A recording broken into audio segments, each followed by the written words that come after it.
దేశంలో corona virus మరోసారి కలకలం సృష్టించింది. యాక్టివ్ కేసుల సంఖ్య గణనీయంగా పెరగడంతో పాటు మరణాలు కూడా నమోదవుతున్నాయి. మంగళవారం నాటికి దేశవ్యాప్తంగా యాక్టివ్ కోవిడ్-19 కేసులు సంఖ్య 4,000 మార్కును దాటింది.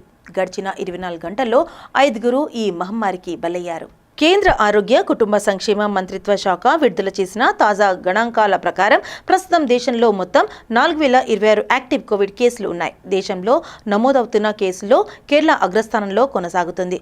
మంగళవారం ఒకే రోజు కేరళలో 171 కొత్త కేసులు వెలుగు చూడగా రాష్ట్రంలో మొత్తం యాక్టివ్ కేసుల సంఖ్య 1,416కు చేరింది. దేశ రాజధాని ఢిల్లీలోనూ కోవిడ్ కేసుల సంఖ్యలో గణనీయమైన పెరుగుదల కనిపించింది. కొత్తగా 124 మందికి వైరస్ సోకినట్లు నిర్ధారణ కావడంతో ఢిల్లీలో యాక్టివ్ కేసుల సంఖ్య 393కు పెరిగింది. మహారాష్ట్రలో తాజాగా 69 కొత్త కేసులు నమోదు కాగా అక్కడ యాక్టివ్ల కేసుల సంఖ్య 494కు చేరింది.